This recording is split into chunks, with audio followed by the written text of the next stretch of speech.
Big Boss Malayalam season 7 episode അപ്ഡേറ്റിലേക്കാണ് പോകുന്നത്. Bigg Boss Malayalam season 7 നിന്നും അങ്ങനെ മസ്താനി എവിക്റ്റ് ആക്കപ്പെട്ട് കഴിഞ്ഞിരിക്കുന്നു.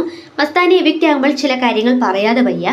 അതായത് ഒരു വൈൽഡ് കാർഡ് എന്നാൽ എങ്ങനെ ആയിരിക്കരുത് എന്നതിൻ്റെ ഉത്തമ ഉദാഹരണമായിരുന്നു ഈ പറഞ്ഞ മസ്താനി അല്ലേ. അതായത് പുറത്തെ ഗെയിം, ബിഗ് ബോസിൻ്റെ എപ്പിസോഡ്, ലൈവ് ഇതെല്ലാം കണ്ടുകൊണ്ട് പുറത്തെ കാര്യങ്ങൾ എല്ലാം മനസ്സിലാക്കിക്കൊണ്ട് ഏകദേശം 40 ദിവസത്തോളം ബിഗ് ബോസിൻ്റെ പുറത്തുള്ള ഗെയിം എന്താണ്, അകത്തുള്ള മത്സരാർത്ഥികൾ ഓരോരുത്തരും എന്താണ് എന്ന് മനസ്സിലാക്കിക്കൊണ്ട് പുറത്തുള്ള എല്ലാ കാര്യങ്ങളും ഈച്ച് ആൻഡ് എവരി കാര്യങ്ങൾ വട്ടമേശ സമ്മേളനം എന്നോണം അവർക്കിടയിലേക്ക് പോയിരുന്നുകൊണ്ട് പറയാനായിട്ട് അതിന് വല്ല ആംബെയറോ ആറ്റിറ്റ്യൂഡോ ഗഡ്സോ അതൊന്നും ആവശ്യമില്ല.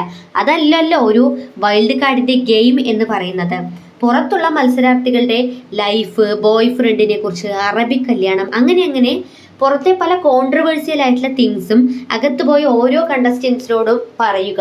ബിഗ് ബോസ് അത് ആവർത്തിച്ച് പറയരുത് എന്ന് പറയുമ്പോഴും തനിക്കത് പറഞ്ഞേ മതിയാവൂ, അത് പറഞ്ഞില്ലെങ്കിൽ തനിക്ക് മനസമാധാനം കിട്ടില്ല എന്ന മട്ടിൽ അവരോട് പറയുമ്പോൾ അന്ന് മസ്താനി എന്നുള്ള ഈ ഒരു വൈൽഡ് കാർഡിനെ പ്രേക്ഷകർ അങ്ങേയറ്റം വെറുത്തതാണ്. അവർക്ക് യാതൊരുവിധ ക്വാളിറ്റിയോ ഗെയിമോ ഇല്ല എന്നുള്ളത് അന്ന് മനസ്സിലാക്കിയതാണ്. അനുമോള് ആര്യനെ കുറിച്ചും ജിസേലിനെ കുറിച്ചും ഗുരുതരമായ ഒരു അലിഗേഷൻ നടത്തിയിരുന്നു. ഈ സമയത്ത് കുടുംബ പ്രേക്ഷകർ കാണുന്ന ഈ ഒരു ഷോയിലേക്ക് യാതൊരു ഉളുപ്പും ക്വാളിറ്റിയും മാന്യതയും ഇല്ലാതെ പുതപ്പും തലയണയും എടുത്തുകൊണ്ട് ഡെമോൺസ്ട്രേഷൻ എന്ന പേരിൽ മസ്താനി കാട്ടിക്കൂട്ടിയ ലീലാവിലാസങ്ങൾ അത് കാണുമ്പോൾ പ്രേക്ഷകർ മസ്താനിയെ ഇരു കൈ നീട്ടി സ്വീകരിക്കും എന്നാണ് മസ്താനി തെറ്റിദ്ധരിച്ചു വെച്ചതെങ്കിൽ അത് മസ്താനിയുടെ തെറ്റിദ്ധാരണയാണ് എന്നുള്ളത് ഇതിനോടകം തന്നെ മനസ്സിലായിട്ടുണ്ടാകും.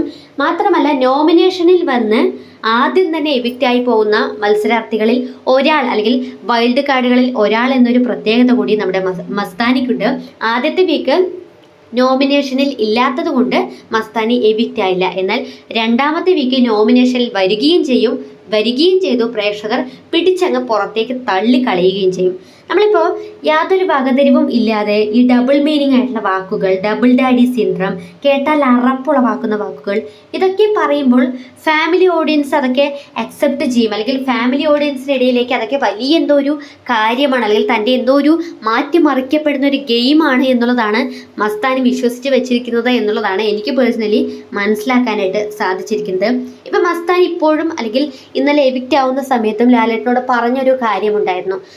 താൻ ഒരുപക്ഷെ ഇന്ന് എവിക്റ്റ് ആവുകയാണെങ്കിൽ അത് ഒനിയൽ ചേട്ടനുമായിട്ടുള്ള ആ ഒരു വിഷയത്തോടനുബന്ധിച്ചായിരിക്കും എന്നത്. എന്നാൽ മസ്താനിയെ പ്രേക്ഷകർ അങ്ങേയറ്റം വെറുത്തുപോയത് അല്ലെങ്കിൽ അങ്ങേയറ്റം മസ്താനി ഇഷ്ടമില്ലാതെ ആയിപ്പോയത് മറ്റൊരു സാഹചര്യത്തിലായിരുന്നു.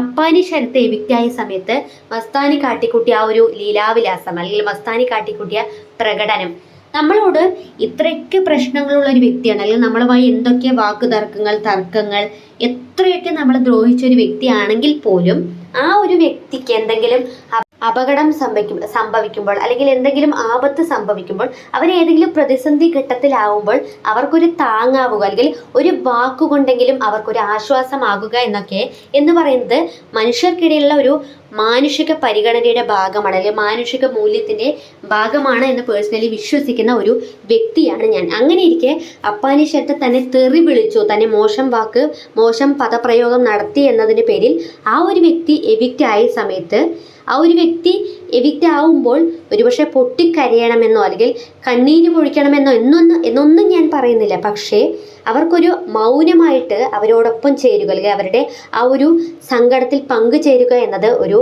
മാനുഷിക പരിഗണന തന്നെയാണ്. അതിന് അത്രത്തോളം വലിയൊരു മനസ്സ് വേണം എന്നുള്ളതാണ് ഏറ്റവും വലിയൊരു യാഥാർത്ഥ്യം എന്ന് പറയുന്നത്.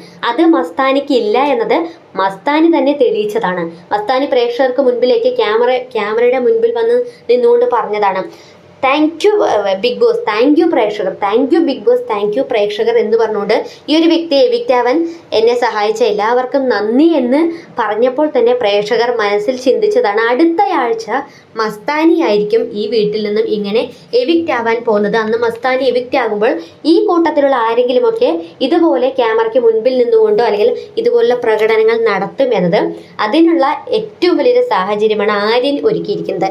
ഞാനിപ്പോൾ പേഴ്സണലി വിശ്വസിക്കുന്നത് ആര്യൻ എന്നുള്ള ഈ ഒരു കണ്ടസ്റ്റൻറ്റിന് വലിയൊരു വിഭാഗം ഹേറ്റേഴ്സ് ഉണ്ട്. എങ്കിൽ കൂടി ഇന്നലത്തെ മസ്താനിയുടെ എവിക്ഷനുമായി ബന്ധപ്പെട്ട ആര്യൻ്റെ ആ ഒരു പ്രകടനം അത് കേരളക്കാരെ മുഴുവൻ അല്ലെങ്കിൽ ലോക മലയാളികൾ മുഴുവൻ ബിഗ് ബോസ് കാണുന്ന ഓരോ പ്രേക്ഷകരും ഇരു കൈയും നീട്ടി സ്വീകരിച്ചു എന്നത് വലിയൊരു മസ്താനിയോടുള്ള ഏറ്റവും വലിയൊരു എതിർപ്പിൻ്റെ ഭാഗമായിരുന്നു എന്നുള്ളതാണ് പേഴ്സണലി എനിക്ക് മനസ്സിലാക്കാനായിട്ട് സാധിച്ചിട്ടുള്ളത്. കാരണം നമ്മുടെ സോഷ്യൽ മീഡിയയിൽ എവിടെ എടുത്തു നോക്കിയാലും ആര്യനെ ഇന്നലത്തെ ആ ഒരു സംഭവത്തോടുകൂടി ആര്യനെ അത്രത്തോളം സപ്പോർട്ടേഴ്സ് കൂടി എന്നത് ഒരുപാട് ആളുകളുടെയൊക്കെ അല്ലെങ്കിൽ ഒരുപാട് വ്യക്തികളുടെ അഭിപ്രായങ്ങളിൽ നിന്ന് നമുക്ക് മനസ്സിലാക്കാനായിട്ട് സാധിച്ചിട്ടുണ്ട്. ഇതിനെയാണ് പറയുന്നത് കർമ്മ എന്നത്. പണ്ടൊക്കെ പിന്നെ എന്നതായിരുന്നു, പക്ഷേ ഇന്നിപ്പോൾ അപ്പ കിട്ടും എന്നുള്ളതാണ്. ഇപ്പോൾ ഏഷ്യാനെറ്റിൽ തന്നെ ബിഗ് ബോസിൻ്റെ ഇൻ്റർവ്യൂകൾ ചെയ്യുന്ന അഞ്ജന നമ്പ്യാർക്ക് മസ്താനി ഒരു ഇൻ്റർവ്യൂ കൊടുത്തിട്ട് അതിൽ തന്നെ മസ്താനി പറയുന്നുണ്ട് കൊടുത്താൽ കൊല്ലത്തം കിട്ടും എന്നത്. അതിപ്പോൾ മസ്താനിക്ക് മനസ്സിലായിട്ടുണ്ടാകും എന്ന് ഞാൻ വിശ്വസിക്കുന്നു. ഇനിയും അഹങ്കാരം ഇല്ലാതെ പുറത്തിറങ്ങിക്കൊണ്ട് നമ്മൾ മറ്റുള്ളവരോട് കാണിക്കുന്ന അല്ലെങ്കിൽ ഒരു മനുഷ്യൻ മറ്റൊരു മനുഷ്യനോട് കാണിക്കുന്ന ചില മാനുഷികമായ മൂല്യങ്ങൾ അത് കാണിച്ചുകൊണ്ട് ജീവിതത്തിൽ മുന്നേറുക എന്ന് മാത്രമേ എനിക്ക് ഒരു കണ്ടസ്റ്റൻറ്റിനോട് പറയാനുള്ളൂ. എന്തായാലും വൈൽഡ് കാർഡ് എന്ന രീതിയിൽ ഈ ഒരു ഷോയിലേക്ക് കയറിയിട്ട് വലിയ രീതിയിലുള്ള മാറ്റങ്ങളൊന്നും തന്നെ മസ്താനിയുടെ ഭാഗത്തു നിന്നും ഉണ്ടായിട്ടില്ല എന്ന് പറഞ്ഞുകൊണ്ട് ഞാൻ നിർത്തുകയാണ്. സോ മസ്താനിയുടെ ഈ ഒരു എവിക്ഷനെ പ്രേക്ഷകർ എങ്ങനെയാണ് പ്രതിനിധീകരിക്കുന്നത്? നിങ്ങളുടെ വിലയേറിയ അഭിപ്രായങ്ങൾ താഴെ കമൻറ്റ് ബോക്സിൽ അറിയിക്കുക. ബിഗ് ബോസ് മലയാളം സീസൺ 7 കൂടുതൽ അപ്ഡേഷനുമായി നമ്മൾ വീണ്ടും കൂടി ചെയ്യുന്നതായിരിക്കും.